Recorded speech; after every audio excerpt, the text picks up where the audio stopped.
Revelation. Ano ba yun? Tama ba yun? Sabay nagtanong. 20, 12, 15. Revelation 20 verse 12, 15. 12 to 15. Okay. Ano yung nabasa nyo doon? Ay, paalag yun, di ba? Oh, pahayag.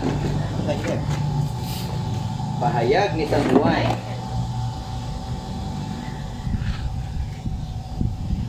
Bakit ko binigay sa inyong assignment yan? 12 to 15. Para yan sa... Sabi rito, sino nakakita? May Tagalog. Mas maganda pag Tagalog.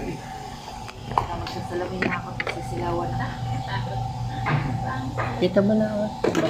Revelation 20, 12 to 15. Kasi di ba, ang napag-aralan natin, una, the first advent of Christ, yung unang pagdating ng ating Panginoon sa Kristo, and then na-crucify siya, and then after, umakyat siya sa langit. Diba? Tapos, nangako siyang babalik. So, ang susunod na mangyayari, yung pagbabalik ng ating Panginoon sa Kristo, merong dalawang part yon. Yung first part is yung rapture. Diba? Aakyat tayo, kukunin yung mga saints, bubuhayin yung mga dating mga namatay, at magsasalubong tayo sa second heaven. Pagkatapos nun, pag nagsalubong na doon, magkakaroon ng tinatawag na judgment seat of Christ para hukuman ang mga mananampalataya, hindi para maparusahan, kundi para malaman yung kanilang reward. So, ibig sabihin, yung judgment seat of Christ is actually rewarding. Diba? Kung ano yung mga nagawa mo sa gawain, kung ano yung mga nagawa mo sa pangalan ng ating Panginoon sa Kristo, papalitan ng Panginoon ng mga rewards. Makaka-accumulate tayo ng mga rewards. For what purpose? Yung mga rewards na yun, hindi yun para sa atin actually. Kasi pagdating natin sa langit, wala na tayong kakailanganin eh. Di ba? Yung everlasting providence ng Panginoon nasa atin na. Hindi na tayo nagugutom, hindi na tayo mamamatay, hindi na tayo magkakasakit. Tapos, meron tayong mansions which is prepared by the Lord Jesus Christ na titirhan natin sa langit. Plus, we will be residents of heaven. So, anumang bounty meron ng Diyos, matatamasa natin. So, kung tutuusin, yung mga rewards na to, wala talaga itong gana para sa atin. Pero anong gana nito? Ito yung mga ilalagay natin sa paanan ng ating Panginoon Kristo sa unang pagkikita natin. Diba? Bilang tagapagligtas, bilang Panginoon, unang-una, He created us. Diba? Dapat maging grateful tayo na pinaubayan ng Panginoon na mabuhay tayo sa mundo. Diba? Na binigyan tayo ng pagkakataong mabuhay at ma-enjoy itong creation na ito. Pangalawa, naibigyan tayo ng opportunity to serve. Diba? Para maglingkod. At nagkaroon tayo ng opportunity na ipaglaban yung ating pananampalataya. Kumbaga, binigyan tayo ng privileges ng ating Panginoon. Para ano? Pagdating ng panahon, magkaroon tayo ng mga rewards o mga crowns. Bakit? Kasi pagharap mo sa Diyos ng mga Diyos, sa hari ng mga hari, sa lumikha, meron kang ibibigay sa kanyang paanan. You will not go or enter heaven empty-handed. Ano pa? Pagka nakuha na natin yung mga rewards natin at naibigay na natin sa paanan, ay handog na natin sa paanan ng ating Panginoon sa Kristo, magkakaroon ng tinatawag na marriage supper of the Lamb. Magkakaroon ng kasalan. So habang nandito tayo at nangyayari yung mga bagay na dito sa lupa naman, pumapasok na, tandaan nyo, ang tribulation mangyayari after rapture. Kasi yung tribulation is the wrath of God. Galit ng Diyos yun eh. Tandaan natin, sasabihin natin, Pastor, paano mo naman nalaman na kukunin na tayo ng Panginoon bago tayo, bago mangyari ito? Tingnan natin, meron tinatawag kasi na foreshadowing. Ipinakikita ng Panginoon yung mangyayari bago pa mangyari. Di ba? Kaya nga may mga prophets, kaya nga may mga prophecy. Pansinin nyo, di ba? Inumpisahan ng Panginoon sa flood. Di ba? Ilang taon nangaral si Noah ng pagsisisi, ng pagbalik, ng pagtalikod sa kasalanan. Diba? At binuo ng Panginoon yung arko. Ilang taong ginawa ni Noah yun. Pero tignan nyo hindi nangyari yung paglilitis hanggat hindi nakakapasok yung 8 kaluluwa na ililigtas ng Panginoon. Kumbaga sa meron munang paalala. No? Laging may paalala. Kaya nga sabi sa inyo, diba, na kahit yung mga taong nasa impyerno na, pagdating doon, magpupuri at magpupuri sila sa Diyos. Bakit? Kasi ang Diyos ay naging patas sa lahat ng bagay. Naging mabuti. Oo. Bakit? Lahat ng tao binigyan ng warning. Walang taong makapagsasabi na ngayon na hindi nila alam ang mangyayari. Dahil kahit sa multimedia ngayon, World Wide Web. Pero tandaan nyo ha, World Wide Web. It is a web. So, ibig sabihin, yan ay isang klase ng trap. Nakasulat, At marami dyan. nakasulat pa sa banal na Biblia hanggang ngayon, ano, yung mga paalala, di ba? Oo. Hanggang ngayon. At nakatandaan niya, sabi sa Revelation, hindi matatapos ang mga bagay ito hanggang hindi mag-uumpisa ang tribulation hanggat ang salita ng Diyos ay hindi nakakarating sa kasulok-sulukan ng daigdig. Hindi naliligtas lahat. Oo. Walang tao na mamamatay na hindi nakarinig ng salita ng Diyos by any means. Tandaan nyo, ang salita ng Diyos ay hindi lang nakasulat sa papel. Hindi lang nakasulat sa mga tablets. Nakasulat yan sa puso ng bawat Amen. tao. Kaya hindi pwedeng sabihin ng tao na hindi ko alam na may Diyos. Kahit yung mga atheist, hirap na hirap silang patunayan yung pagiging ateista nila. Bakit? Kasi everything in this world requires a creator. Sasabihin mo na ang tao galing sa evolution. Do you know how complex the body of human is? Para sabihin mong yan ay produkto ng aksidente? At paano mo paniniwalaan ng mga tao na out of nothing may sumabog? Diba? Yung sinasabi na atheist na Big Bang. Big Bang. Big Bang ang utak. Sa Bakit? alabang Diba? lang. Kahit ngayon, saan ka nakakita na wala nagkaroon? Diba? Nag-produce ng halaman, nag-produce ng yung wala. It's impossible. Paano nga pinagpipilitan naman? Saan nanggaling ang Diyos? Yun ang mga anong tanong. Ngayon, meron ng silang mga pilosopo eh. Meron silang ano ngayon, that sabi nila the universe was ever existent. So ang universe daw ay everlasting. Kaya tinanong ko nung pag tinanong mo naman sila, how can it exist? Kasi ang bagay na walang pinagmulan, walang katapusan. Walang katapusan. Pero lahat ng bagay sa universe nasisira. Ang mga planets, ang mga stars, ang mga sabog, di ba, nagkakaroon supernova, mga black holes, ang Earth, tumatanda. So, ibig sabihin, everything that deteriorates requires a beginning. So, pag may beginning, may ending. So, hindi nila pwedeng i-claim na ang universe ever existent. Kasi bakit? Ang universe ngayon ay nasisira. So, ibig sabihin, hindi rin pwede nilang sabihin na evolution makes everything. From the single... Kasi, tandaan nyo, kapag ang isang... bagay o isang buhay ay nag-i-evolve, nawawala yung original. Kasi napapalitan, nag-i-evolve na nga, nagbabago na eh.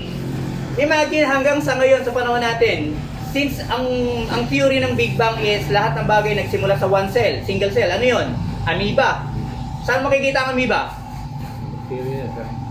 Sa dumi ng tao. Ibig mong sabihin, lahat ng tao nag-umpisa sa amoeba. Bakit hanggang sa ngayon may amoeba pa? Ano yun? Hindi siya nag-evolve? Hindi siya nagbago? Tandaan nyo, kapag nag-i-evolve, nagbabago yan, nawawala yung original. Kasi nagbabago na nga, nag-upgrade. Diba? O, sabi nila tao galing sa unggoy. Sabi na nga ng May unggoy pa rin. mga atheists, pinagpipilitan na evolution lang ng ano ng tao. At tandaan nyo, mismo si Charles Darwin, bago siya namatay, di ba?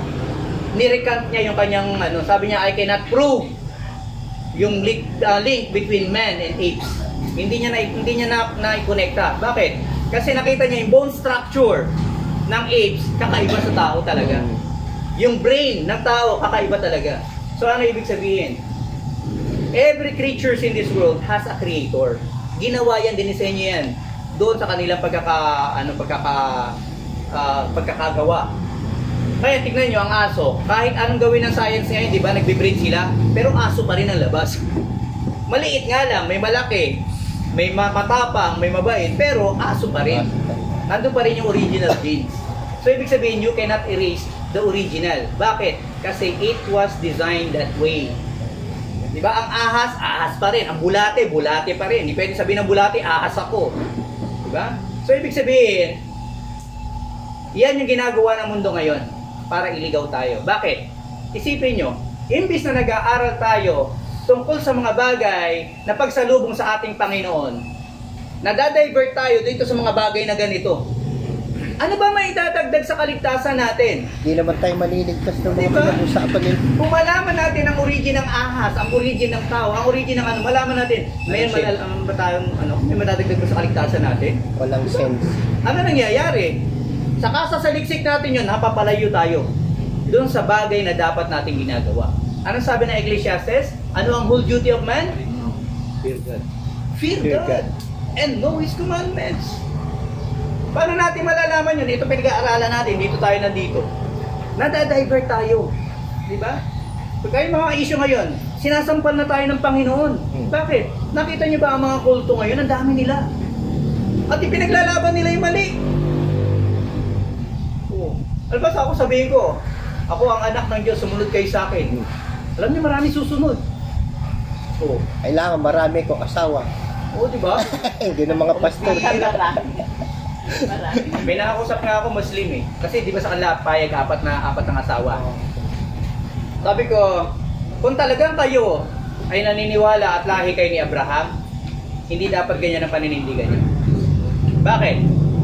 Ilan ang asawa ni Abraham? Sige nga. Naging polygamous ba si Abraham? Nag-asawa si Abraham pagkatapos mamatay ni Sarah. Yung sumunod kay Abraham, sino? Si Lot. Ilan ang asawa ni Lot? Diba? O, nung sumunod, bumaba tayo. Kanino na tayo? Kay Isaiah. Ilan ang naging asawa ni Isaiah? Kung kayo i-claim nyo na yung lineage nyo mula doon, sundin nyo yung ginagawa nila, sundin nyo yung pamantayan nila. Ngayon, i-claim nila na si Abraham daw isa Muslim. So kung si Abraham is a Muslim, supposed to be, dapat polygamous siya. Pero hindi. Ngayon, kung siya ang father of faith, di siyang sundin nyo, dapat maging standard din sa inyo. Na one man, woman ka. O one woman man, whatever. Pero basta isa-isa lang. Punta tayo kay Jacob. Ilan ang asawa ni Jacob? Ilan ang asawa ni Jacob? Ilan? Dalawa. Bakit? Kasi niloko siya ni Laban. Diba? Pinagtrabaho niya for 7 years. Supposed to be si Leah, ang mapapangasawa niya. Pero ang nangyari, mas matanda kasi si Rachel. Ay, hindi, wait. Si Rachel ang ano niya, mas matanda si Leah. Ngayon, ang ginawa ni Laban, magaling kasi si Jacob eh. So, nung mapasagana niya na yung ano ni Laban, sabi niya, kailangan ko pa to si Jacob eh. So, binigay niya yung panganay. Pero gusto niya pa rin kung sino talaga yung target niya. Pero look, sa dalawang magkapatid, sabihin natin na ang gustong-gusto talaga ni Jacob ay sino? Rachel. Si Rachel. Tanong, ilan ang naging anak ni Rachel? Ilan ang naging anak ni Leah? Wala. Maraming naging anak, naging apat ang anak ni Leah. Si Rachel hindi nagkaanak, naging barren. So saan ang galing ang Israel? Diyos sa una. Bakit? Kasi iyon ang plano ng Diyos sa kanya. Kung minsan yung mga plano natin, pero tignan nyo to ha. Yung kay Jacob ay hindi niya pinili. Circumstantial yung kanya. Nalagay siya sa alanganin, nalagay siya doon sa lugar na ang kakalabanin niya ay ang tradisyon nung mapapangasawa niya. So kung tradisyon na mapapangasawa niya, hindi niya pwedeng baguhin. Katulad din natin, di ba? Nangangaral tayo ng salita ng Diyos, hindi para baguhin ang tradisyon ng mga tao o yung mga paniniwala ng tao na sa paligid natin. We simply tell them the truth. Ipinabahagi lang natin sa kanila ang katotohanan at bahala ba ng Espiritu. Pero wala tayong intensyon na baguhin sila. Bakit? Dahil wala sa kapangyarihan natin at sa kapasidad natin bilang tao magbago ng kapwa natin tao. Yan ang paniniwala mo, sige. Ito ang paniniwala namin. Ilatag mo lang. Kasi pag nakita niya at gumalaw ang Holy Spirit sa kanya, aakayin siya dun sa tama eh. Hanggang sa bandang huli, siya na mag-decide. Iiwanan niya yung kanyang maling paniniwala. Kaya hindi uso dito yung brasuhan. Di ba? Hindi din uso dito yung takutan. Pag hindi ka sumama sa amin, sa impyerno ka. Talaga? Oh, di ba? Tandaan natin, ito ang plano ng Diyos. Ang problema, mga Kristiyano, nadadivert. Di ba? Kung minsan, mas mabilis tayo sumagot sa mga issue eh. May lumabas sa TikTok, may lumabas sa Facebook, sa Instagram, di ba? Mas mabilis tayo sumagot doon sa mga social issues. Pero pagdating sa spiritual issue, napansin nyo ba? Ang mga Kristiyano, tameme. Kahit alam ang sasagot, hindi sasagot. Pero pag ang usapan eh, buhay ng iba, buhay ng kapitbahay, di ba ang bilis sumagot? Uy, alam mo ba? Ay, oo, alam mo yan. Pero pag tinanong mo, uy, Sunday na bukas, oo nga eh. Ganun lang. Pero pag sinabi mo, yan ba yung kapitbahay natin? Interesado. Napansin mo rin ba? Interesado. Diba? Ang bilis ng reaksyon. Pero pagdating sa salita ng Diyos, pagdating sa Panginoon, di ba? So maybe. Okay, so nandito na tayo. Magkakaroon ng marriage supper of the Lamb. Ikakasal kay Kristo. Tandaan nyo hindi lahat ng Kristiyano. Yun lamang church. Ito naman ang pride natin. Bakit? Kasi we believe and we know na kasama tayo doon sa church na ikakasal kay Kristo. And therefore, when the Lord leads, yung kanyang bride will lead with Him. Yun ang tinatarget natin. Pag nangangaral tayo, tinuturo natin sa kanila. Di ba napakasarap marinig? Pagpasok mo sa langit, sabihin ng Panginoon sa iyo, tapat at mabuting lingkod, pumasok ka sa aking kapahingahan. Pumasok ka sa aking kaharian. Pumasok ka sa aking paradise. Napakasarap marinig nun. Pero, tayo bilang membro ng church, meron pa tayong isang target. Ano yon? Na pagdating natin sa harapan ng ating Panginoon sa Kristo, sasabihin ng Panginoon, anak, lead with me. You suffer with me, lead with me. Napakasarap, tandaan natin that everlasting is a long, long time. At pagdating sa langit, you will be leaders in heaven for a long, long time. Hindi tayo doon yung mga tunganga lang, enjoy lang, di ba? Pagdating doon, meron tayong responsibility para sa glory ng ating Panginoon. We have the privilege to serve our Lord closely. Malapit. Ngayon, hindi natin nakikita ang Panginoon. Pero pagdating doon sa langit, pag nag-lead siya, kasama niya tayo. At makikita natin, mahahawakan natin, malalapitan natin ang ating Panginoon. And we can intimately na makipag-usap sa Kanya bilang anak at bilang ama. Diba? Yun ang privilege. Now, pagkatapos ng kasalan, ito na, yung second part ng second coming. So the first part is yung invisible, which is the rapture. Pagdating doon sa pangalawa, magkakaroon na ng visible. Bababa ang Panginoon with His saints. Di ba? Tapos na yung kasalan. Kasama ng Panginoon yung mga saints. Bababa siya ngayon, kasama yung kanyang mga saints, mga pinabanal. Tayo yon, yung church. Amen. Habang bumababa tayo ng ganyan, lalaban naman ang Diablo. Nandun na tayo sa part na yun. So ano mangyayari? Doon sa paglalaban na yon, ang tanong, kasi ganito dito sa mundo kasi, lagi nating... Kasama ba sa makikipaglaban yung mga saints? O yung mga anghel na? Saints and angels. Sige. Kasi bakit? Tayo yun. Oo. Kasi bakit? Kasi yung Diablo, at saka yung mga false prophet niya, at saka yung mga demons, yung mga devils, at saka yung kanyang mga sumunod sa kanya, yun din ang kalaban So lahat din ng ng Panginoon, yung glory ng Panginoon, kasi tandaan natin that the glory of God is His saints. So bababa yan at uhulihin na itong Diablo. Pero ito kasi yan ang lagi kasi natin iniisip, ang kabaliktaran ng Diyos ay ang demonyo. Pero ang tanong, equal footing ba ang demonyo at ang Diyos? Sino ba katapat ng devil? Sino ba katapat ni Satanas? Hindi ang Diyos, si Gabriel. Tayo mga tao kasi lagi tayo niloloko, di ba? Na para bang lagi iniisip natin ang naglalaban na yung Diyos at ang demonyo. Walang magagawa ang demonyo. Tandaan niyo nung kay Job, di ba umaakyat siya, nagpapaalam pa siya sa Diyos. Ito kasi kaya ganyan. Sasabihin ng Panginoon, sige gawin mo sa kanya. Tandaan niyo, ang taming ginagawa lang ng Panginoon doon, sige gawin mo. At napansin niyo ba si Jesus Christ? Nung naglalakad siya, di ba? Yung inaalihan ng mga demonyo, ng legion. Pag legion, 3,000 to 6,000 devils yun na nasa katawan niya, mga evil spirit. Lumalakad ang Panginoon, wala pang ginagawa, naglalakad lang. Di ba ano ginawa ng demonyo? Nagpatira pa. Ano sabi niya? Alam namin kung sino ka, kilala ka namin. Sabi niya, narito ka ba para parusahan kami bago pa ang oras namin? Ibig sabihin, kahit ang mga demonyo, alam nila na may oras sila, may timeline sila. Kaya itong second coming, hindi lang tayo ang naghihintay nito, pati ang mga demonyo. Kasi bakit? Alam nila na ito yung magiging katapusan ng kanilang reign. Ito yung katapusan ng kanilang existence. So, huwag niyong isipin, huwag niyong ilagay sa isipan niyo na ang Diyos at ang demonyo magkapantay at naglalaban. No! Ibaba niyo si Satanas at ipantay niyo si Gabriel. Diba? O si Michael. Kumaga, yung mga angels ang katapat niya dahil angel siya. He is one of the creature. Hindi siya one of the creator.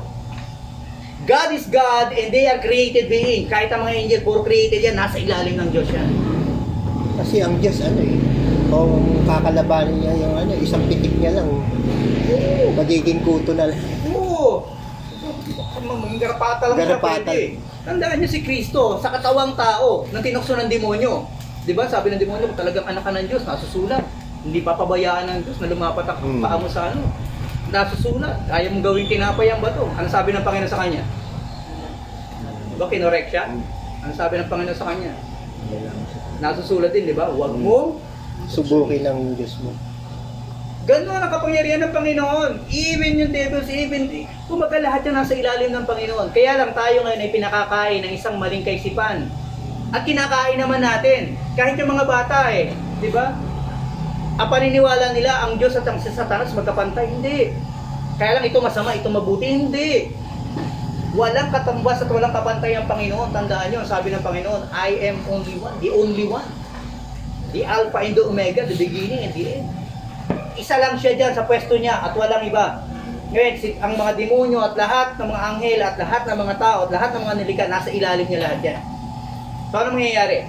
Siyempre, uhulihin na ng Panginoon. Although magkakaroon ng battle, magkakaroon ng resistance. Parang si Duterte yan. Di ba? Pag pinapasok ng ICC, patayin ko yan. Sabi niya. Pero still, paanong labanan niya? Ispadahan, panaan? Paano mangyayari? Hindi natin alam. Pero basta ang sabi doon, magkakaroon ng great battle. Yan yung unang battle sa Armageddon. So magkakaroon ng laban yan. Pero hindi naman ako naniniwala na may baril ang mga anghel. Kasi labanan ng kapangyarihan yan and might. Diba? So, puhulihin ang Diablo. Pag nahuli na sila, basahin niyo yung Revelation 12 pinabasa ko sa inyo yung 20. Ang mangyayari kasi dyan, diba, nagsalubong na sila. So, hinuli na siya. For 1,000 years, ikukulong ang demonyo saan? Sa hell. Meaning to say, sa panahon natin ngayon, ang sabi kasi sa Isaiah, si Satan tinapon. Pero hindi sa impyerno. Saan? Lupa. Sa earth. Kaya nga natukso niya pa si Eva So ang ibig sabihin, dito sa battle na to, huhulihin ng demonyo at ipapasok na sila sa impyerno. For ilan? 1,000 years. At pag nakakulong na sila doon, magkakaroon ng tinatawag na millennial kingdom, magkakaroon ng kaharian na ang Panginoon ang siyang mamumuno at maglilid for 1,000 years. Now, dito sa 1,000 years na to, na leading ng ating Panginoon, kung ang gagamiting timeline ay ang timeline ng langit, tandaan nyo magkaibang timeline ng langit at ng lupa, kung ang gagamiting timeline ng Panginoon doon sa 1,000 years na yon ay ang timeline ng langit, 1,000 years is a million years. Ang haba. Kung sa panahon natin. Kasi tandaan nyo, di ba yung pinag-aralan natin? 1,000 years is what? A day with the Lord. Tapos ang sabi din, yung pinag-aralan natin isa pa sa Isaiah, dinibald ni Isaiah, alam nyo ba doon? Sabi niya, na ang isang infant is what? 100 years. Sabi mo, 100 years ka na, nagdedede ka pa. Infant, di ba? Ang infant is considered infant hanggang 9 months yata, di ba? Ang infant? Yes. Oh. Ibig sabihin mo, 9 months is 100 years. Wala pa pala isang taon. Di ba? So, ang ibig sabihin, pagdating doon sa 1,000 na yon, it's like eternity. And since the Lord is reigning for doon sa millennial kingdom, tandaan nyo, yung millennial kingdom, hindi sa langit to, sa lupa to. Lupa. Magkakaroon ng 1,000 years reign dito sa lupa. And sa years na yon, it's like forever. Diba? Hindi na tayo kailangan mag-rush sa oras natin, hindi natin kailangan magtrabaho para kumain. Ang pagtanging pagtatrabaho mo doon is for the glory of God, to glorify your God, to sing for your Lord, to praise Him. Pero hindi naman buong oras yun kasi maraming iba, akala nila maghapon ka nakaluhod doon, hallelujah, di ba? Hallelujah, puro ganun ka. No. Just like Adam and Eve, may mga chances, may mga times na ang Lord ay dadaan. Di ba? Si Adam and Eve was left in the garden, tapos dinadalaw lang sila ng Panginoon. At pag dumarating ang Panginoon, ang in-expect ng Panginoon is what? Mag-praise sila. Pero, binigay sa kanila ng Panginoon, yung lugar na yun to enjoy. That is what the kingdom of God is. Diba? Sabihin pagdating doon, Panginoon, lahat ng hirap ko sa lupa. Diba? Lahat ng sakit ko, lahat ng karamdaman ko, lahat ng pagod ko, lahat ng sakit ng damdamin ko, wala. Na-imagine nyo ba kung ano yung pakiramdam na naglalakad ka na wala kang iniisip? Naranasan nyo ba yun? Ano ba sabihin natin ganito? Para bang nakatanggap ka ng bonus, tapos wala kang babayaran? Di ba? Ano yung nararamdaman mo, di ba? Pag lumakad ka para ka milyonaryo, wala kang sasakyan, wala kang naglalakad ka, pero may pera ka sa bulsa, di ba? Pag naglalakad ka, parang, di ba? Kahit sinong lumabot yan, na kailangan mo. Gutom ka? Di ba yung mga ganun? Very confident ka, kasi meron ka. Imagine, pagdating mo sa heaven, pagpasok mo sa heaven, or doon sa millennial kingdom, wala kang kakailangan. Na-imagine mo ba how glorious it is? Nalalakad ka sa isang lugar na hindi ka natatakot, hindi ka nag-aalala, and everything was provided for you. Yun ang heaven. Tsaka hindi ka natatama rin doon na magpuri sa...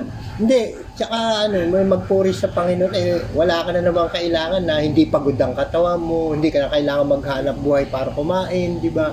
Yun na lang gagawin mo doon. Tatama rin ka pa magpuri. Ang kagandahan niya dito, pag tungtong mo sa pinto, hindi naman sinabi ng Bible na makakalimutan mo lahat ng bagay. Di ba pinag-aralan natin? You will be perfect. When kasi in 2 Corinthians, sabi ni Paul, di ba? When the perfection comes, it abolishes the imperfection. Tandaan natin, imperfect ang brain natin. Kaya ang tao natin yan finite. May hangganan, may katapusan, may ano lang. Pero pagdating mo doon, lahat ng imperfection mo will be perfected. Imagine na alam mo na hindi ka karapat-dapat doon pero nandun ka. Ano yung damdamin mo na gano'n, di ba? Imagine that the creator of the universe kasama mo ngayon at nakikita mo siya. Di ba? Yan ang perfect heaven. Kasi akala ng iba pagdating mo sa heaven, parang ayoko dyan, walang rock dyan, walang ano dyan. Hindi mo naman kailangan ng rock. Parang boring ang gusto, nasa isip nila. Itong mga bagay, mga expression na to, kahit yung mga rap, yung parang nagsasagutan sila ng tao doon. Oo. Ano ba yan? It is a manifestation of your broken person. Bakit? Puro galit yun kaya? Murahan. Oo, di ba? Insultuhan. Kasi yun, sasabihin nila freedom yun, pero hindi freedom yun. Slavery yun. Ang katotohanan na nagagalit ka. Grave of sin. Oo, pero tinanggap mo na lang. Alam mo, ito yung mahirap sa mga sa mga tao. Kapag yung bilangguan mo, tinanggap mo na kayamanan mo, doon tayo pinalalaya ng Panginoon. Hindi ka para dyan. Hindi yan ang ginawa ko sa iyo. Malaki ang mundo. Diba? Ito ang glory na para sa iyo. Ang mga tao kasi, akala nila, di ba kumisan, akala nila mundo nila, yung pinaka-property na lang nila eh. O yung tao kasama nila, yun ang mundo nila. But hindi yan. Actually, you are entering into slavery. Hindi mo lang alam. Pero ang problema doon kasi, you are entering it voluntarily. Bakit? Kasi fallen nature ka eh. Akala mo para doon ka. Now, look. Pag nangyari na yon, 1,000 millennial. Eto na tayo ngayon. Basahin niyo yung verse na binigay ko sa inyo. Alam mo, very glorious ang langit, very glorious ang binibigay sa atin ng Panginoon. Kaya lang, sinisikig natin sa utak natin na para bang ang langit kakapraso. Diba? Na para bang ang langit lang sa atin pagpasok mo, may ulap. Diba? Tapos may maliwanag na patutungo na dudulo. Pero may napagkwentuhan kami, may nakwento sa akin si Sir John. Daddy, may napanood akong telenovela. Sa kanila, pag namatay daw yung mga Chinese, nagigising sila nasa garden. Diba yung mga... Ha? Korean pala. Korean yun, diba? Nagigising sila sa garden. Sabi niya, ano ba yun? Alam din nila yung tungkol sa langit, tungkol sa Bible. Alam nyo, dating doon sa Babylon kasi, doon lang naman nagkaroon ng races nagkaroon ng kaiwa-hiwalay. Pero ang human race is one race. Human race. Tao lang talaga. Nagkaiba-iba lang sa lengguwahe. Pero, hindi tinanggal ng Panginoon sa genes ng tao yung memory ng kanyang mga Kaya sabi nga ng Panginoon, diba, isusulat ko ang aking batas sa inyo, mga damdamin sa inyo, mga kaisipan. Kaya ang tao, even without the Bible, hindi niya pwedeng i-deny ang God. Because it is written in His genes. At saka yung makagawa ka lang ng masama, mayroon kang guilt sa sarili mo. Yung conscience mo. Conscience. Kumbaga, isa yan. Isipin mo, saan galing yun? Timbangan yun. Eh kung hayop ka lang, baliwala yun, hindi mo maano yung guilt. Ang bata, di ba, hindi pa nila alam ang tama at mali, pero pag may nagawang mali, di ba, nagtatago? Di ba, kahit nasugatan na, nakabasag ng gamit. Ano nangyari sa'yo? Ang problema lang doon, Alam niya mali. may alam sila doon sa mga Garden of Eden, whatever God given, hindi nila ina-acknowledge yung Diyos ko sa gumawa. Yan ang problema natin. Yan kasi ang binablock talaga ng Eden. Actually, is the reason eh. Tandaan nyo sa Garden of Eden, ang pinangako ng demonyo kay Eve, you will be us, gods. Kaya yung mga sinasabi ngayon na katulad sa Mormons, na pagka namatay ka na mabuti ka, marami kang ginawa, magiging Diyos ka. Alam niyo ba yun? Isa sa paturuan ng Mormons yan. Oo. Na magiging Diyos ka. Ibig sabihin, kung maraming Mormons na namatay, marami ng Diyos. Marami na. Kaya lang, hindi sila kilalang Diyos. Diba? Ano nakita niya na, basahin niya sa Tagalog. Tagalog or English, kung sino makausap. And I saw an angel come down from heaven, having the key of the bottomless pit, and great chain is in hand. Revelation 20 verse 1 nga pala. 20 verse 12. Verse 12. Okay, verse 12. And I saw the dead, small and great, stand before God, and the books were opened. And another book was opened, which is the book of life. And the dead were judged out of those things which were written in the books according to their works. And the sea gave up the dead which were in it, and death and hell delivered up the dead which were in them, and they were judged every man according to their works. 20 verse 12 to 15. Okay. And death and hell were cast into the lake of fire. This is the second death. And whosoever was not found written in the book of life was cast into the lake of fire. Yan. So napansin nyo doon, sabi doon, and I saw dead, small and great, and stand before God, and the books were open. Ito, akit kayo ng konti. Ano ba yun? Pag ini-enlarge ko, nawawala yung binabasa ko. Yun. Pansinin nyo yung ano, sa 6, verse 6. Diba, hinuhusga na sila dito sa 12 to 15. Diba, pinaparusahan na sila, ginajudge yung kanila mga works, ginajudge yung mga ano. Tignan nyo yung sa 6, ano nakalagay?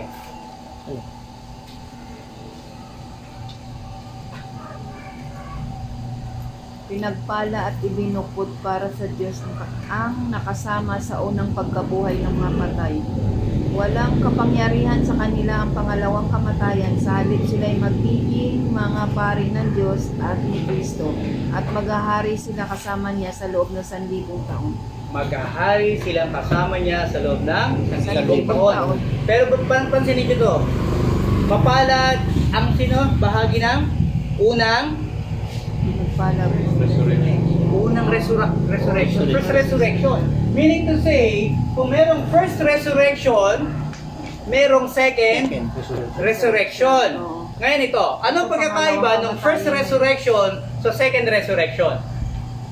First resurrection sa first coming po ba yun? First coming pa rin yan. Second coming pa rin yan. Pinagpala yung Second coming? mga Ayun, first resurrection yung mga namatay na. Sa first resurrection, Pinagpala yung siyempre pag first resurrect ka, namatay ka na rin. pinagpala yung mga taong nakasama sa first Sa una. Oo, sa una. Kung may una, merong Pangalawa. pangalawa. Ang, Pangalawa. So, bakit? ang pangalawang kamatayan ay magiging mga pari ng Diyos at ni Kristo. Tribulation saints ba yung I-distinguish dalawang niyo yung resurrection? first resurrection at second resurrection. Bakit yung first resurrection ang pinagpala? Tribulation saints ba yung second resurrection? Tribulation Hindi saints. pare. Ay, Ano magiging mga pari? Ano yung magiging pari ng Diyos? husgahan sa Ang mga pari ng Diyos, mga Kristyano yan. Now ito, ang pagkakaiba ng first at saka second resurrection. Ang first resurrection rapture ay para sa mga saints. Saints, mga Ang pinagpala. second resurrection ay para sa mga sinful of the world. Lahat. Kasalanan. Ibig sabihin, hindi lang mga saints ang bubuhayin. Pagdating dyan, bago yung Gog and Magog, kasi ang unang battle, meron din dalawang battle eh. Ang unang battle is the Armageddon. Nakukulong si Satan for 1,000 years. Tapos ng one millennial, papakawalan si Satan. Tapos, manluloko uli siya. Mandadaya uli siya. So, ang mga tao ay magkakaroon ng magkakasala uli. Pero ito yan. Yung mga ikinulong doon sa impyerno, doon sa unang battle, hindi sinabi doon na kasama ang katawan nila. Isip lang. Espiritu. Espiritu. So, ano ibig sabihin? Pagdating ng second resurrection, bubuhayin sila kasi huhusgahan na silang lahat. Yung mga namatay na mga makasalanan, yung mga namatay na hindi nagsisi, bubuhayin sila, pero hindi para pumunta sa langit, kundi para husgahan ang kanilang mga gawa. At husgahan sila, at doon nila sasabihin, praise the Lord, hallelujah. Bakit? Kasi makikita nila ang justice ng Panginoon. Totoo ang paghuhusga ng Panginoon, totoong makasalanan ako, totoong hindi ako sumuko sa Panginoon, totoong karapat-dapat ako dito sa impyerno. Ipatatanggap sa kanila ng Panginoon kung bakit sila ay mapaparusahan doon. Question, Pastor. After no 1,000 years, papakawalan ulit, di ba, si Satan? May madideceive pa rin siya, di ba? Puro ano na yung natira nun. Yan. Puro mga saved na. Ito yung tinatawag kasi na final na pagsasala. Final. For whatever reason and purpose, hindi ko alam kung anong purpose ng Panginoon dito. Inaamin ko yan. Pero ang alam ko, in-outline ng Panginoon yung plano. Magandang tanong yon. Kung ito yung mga pinili na, kung ito yung mga iniligtas na sa unang pagkakasala, at magkakasala uli ang mga tao, ibig sabihin may madideceive, yes. Bakit? Tandaan nyo kasi dito, sa panahon natin ngayon, di ba, puwersahan tayo. Darating at darating pa rin ang panahon, pag nandun na, although sabi natin na glorified, perfect na yung mga tao na yun, tandaan nyo si Eva Adan is perfect also when created. Pero itong panahon na ito na yung huli. Cleaning yun, cleaning. O, cleansing na yung, kumbaga, final cleaning na yun. Bakit? Kasi nung panahon ni Eva at Adan, nagbigay ng utos ang Panginoon, tumalikod ng tao. Actually, ang kasalanan ni Eva doon, hindi yung pagkain ng prutas, kundi yung pagtalikod niya sa kanyang Panginoon. Diba? Sabi ko nga sa inyo, ang laging ginagamit ng Bible family, husband and wife, na halimbawa kahit sa Old Testament pa, lagi niya pinapakita ang husband and wife. Bakit? Kasi ganito yan. Sabi ko nga sa inyo, kung ikaw kumuha ka ng partner, naging nagkasundo kayo, tandaan nyo, na ang pangako ninyo sa isa't isa, ikaw lang. You are my only one. Diba? Pag dumating yung time na itong si lalaki o itong si babae ay nagkaroon ng doubt sa isip niya at nagkaroon ng parang kapantay itong asawa niya o itong kasama niya, ibig sabihin yung value ng asawa niya ay nag-devaluate. Bumaba. Bakit? Kasi meron na siyang kapantay at naging option na lang siya. Supposed to be, hindi siya option kundi priority. Diba? Pag kinuha mo isang babae na nananahimik sa buhay niya, kinulugulo mo, sinama mo, pinangakuan mo, naniwala siya sa'yo, nagsama kayo. Tapos all of a sudden, after ilang years kayo magkasama, itong babae nag-evaluate. Bakit? May nakita ako mas maganda, mas. Kaya hindi ako man siya kasi mas ganito siya, mas ganito. So ang nangyayari, nadi-devaluate yung priority mo o yung kawis sa isang point of point of direction mo. Ganun din ang Panginoon. Bakit pinarusahan si Eva at Adan? Hindi dahil sa pagkain ng bunga, but because there is a decree. Oo. Kasi yung decree na yon is supposed to what? To measure yung placement ng Panginoon sa buhay nila. Parang ganito rin tayo. Bakit inuuna natin ang Panginoon every Sunday? Kasi tinitingnan natin yung placement ng Panginoon sa buhay natin, which is the priority and utmost. Diba? Kasi bakit alam natin na pag inuuna natin ang Panginoon, lahat ng bagay sa buhay natin, sabi sa Matthew 6:33, everything will fall into place. If you want to be blessed, pangunahin mo Panginoon. If you want your family to be good, and kumbaga, ito yung pinaka-ideal family, unahin mo ang Panginoon. Kung gusto mo ang career mo, maging maganda ang unahin mo ang Panginoon, everything. Just put God first and everything will fall into place. Ganon din yun. Katulad nito, itong panahon na to, although binibigay na ng Panginoon kasaganaan, ang tao makakalimot ulit. Just like Adam and Eve. Ibig sabihin yung government lang yung perfect, yung isip ng tao corrupted pa rin.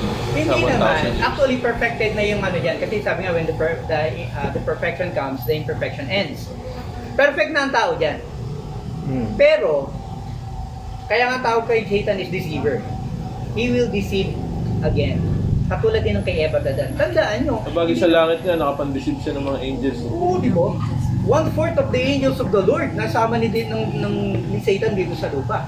For whatever purpose and reason, hindi ko rin, actually, hanggang sa ngayon, hindi ko alam ang reason bakit si Satanas pinabayaan ng Diyos na magkasala. Actually, hanggang ngayon, hindi ko may papaliwanag sa inyo yung reason bakit alam ng Panginoon ang tao ilalagay niya sa lupa. Si Satanas, tinapon niya sa lupa. Yung free will nga. Di ba? Free will. Oo. At alam ng Panginoon ang tao magkakasala, pinabinigyan niya ng free will. You see? Hindi ko alam. Pero ang alam ko ito, ang aking Panginoon nung nagbigay ng paraan para ako'y makabalik, it is through the Lord Jesus Christ. And the Lord did everything. Binigay niya yung sarili niyang anak para iligtas tayo. Kaya nga, it is by grace. And if grace is being defined at kaya nating himayin ang grace, grace is no more grace. Bakit? Kasi tandaan natin, grace is unmerited favor. Hindi ka karapat-dapat, hindi para sa iyo, pero binigay sa iyo. Ngayon, ang tatanong mo saan, paliwanag mo nga sa akin. Di ba parang nagbibigay ka ng regalo sa isang tao na alam mo lang na gusto mo lang siyang bigyan at gusto mo lang siyang lumigaya, tapos bigla ka tatanungin ng taong binigyan, bakit mo ko binibigyan ito? Para saan to? Di ba? Yung mga gano'n, yung mga tao na skeptics, yung mga binibigyan mo na, naghahanap pa ng dahilan. Ang weird. Di ba? Gusto ko lang makatikim ka. Bakit? Di ba? Eh, hindi kasi nakatikim ako niya masarap eh. Gusto ko matikim mo. Palagay mo, hindi ko kayang bilhin to. Parang ngayon, hindi ko kaya i-acquire to. Alam mo yung, parang mo gusto mo sabihin, actually, gusto ko kainin ko na lang dapat yan, binigay ko pa sa'yo kasi gusto Hindi na lang magpasalamat. Diba?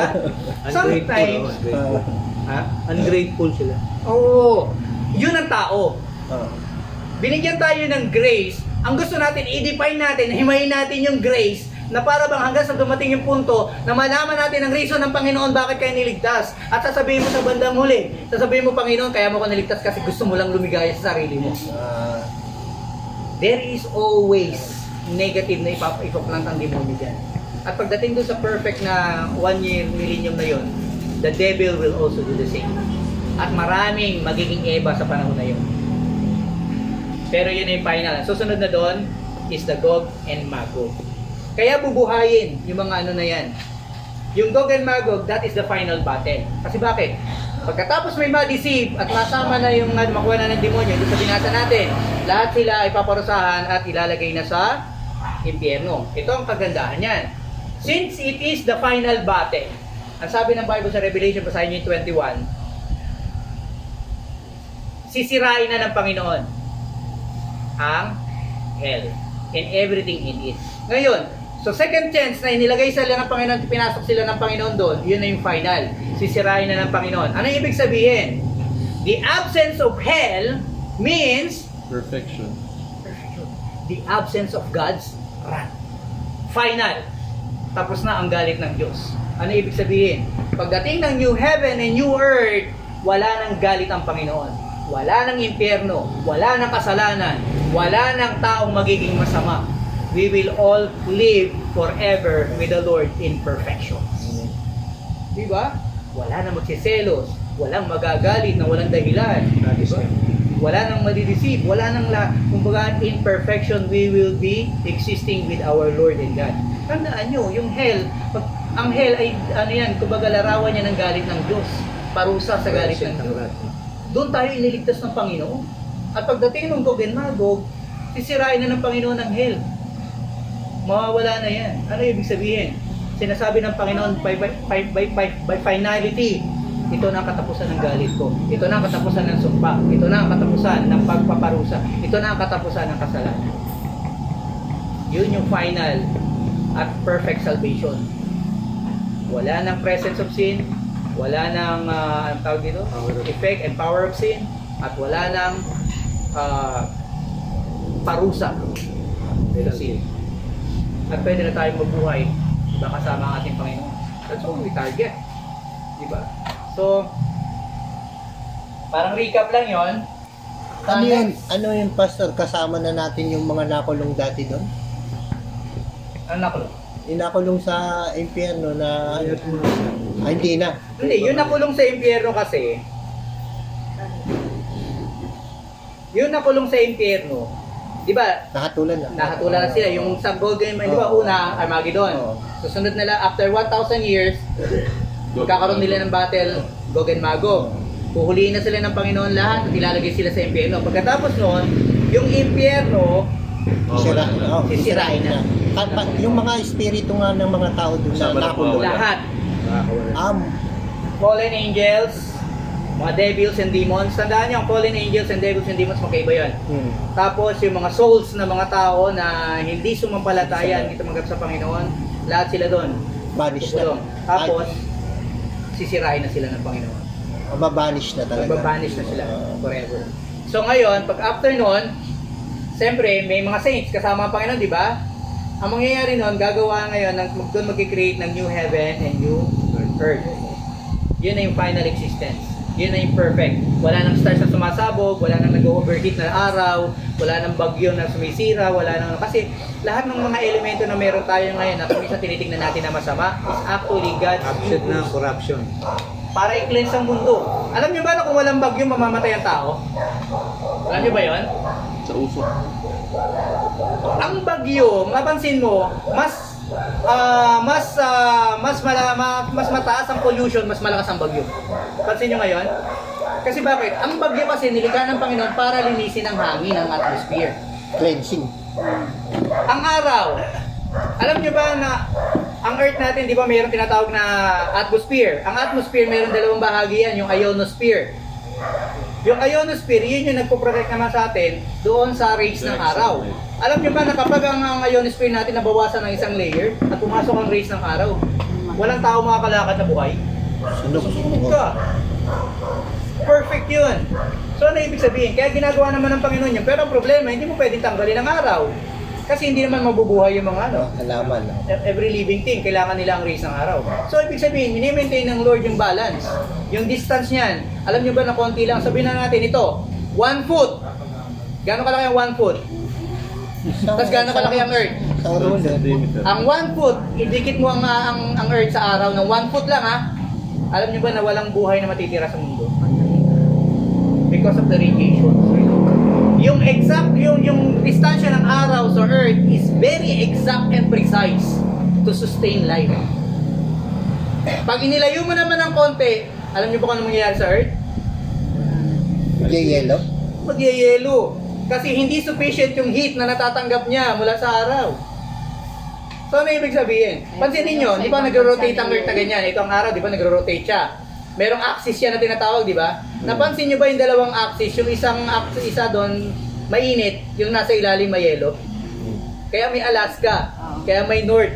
Kasi yung axis doon umiikot kasi hindi mo gumagano ng Earth eh. Pag gano'n ang ikot niya, naka-axis siya na gano'n. Yung dalawang dulo niya, yun ang extreme.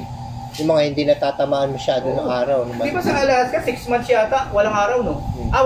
Walang gabi, walang araw. Kumbaga, sa kanila, Nilikot na yun. 6 months yata sa kanila ang araw at saka gabi. Ganun ka sa kanila. Okay, may tanong pa? Sa next tsaka natin bibigyan, medyo tayo sa oras ngayon eh. Sa next Sunday, elaborate ko sa inyo yung pagkukulong, pagbura sa hell, at saka yung pag-create ng new heaven, new earth. Okay? Amen. Yan ang tinatarget natin. That's how glorious our God is. Amen.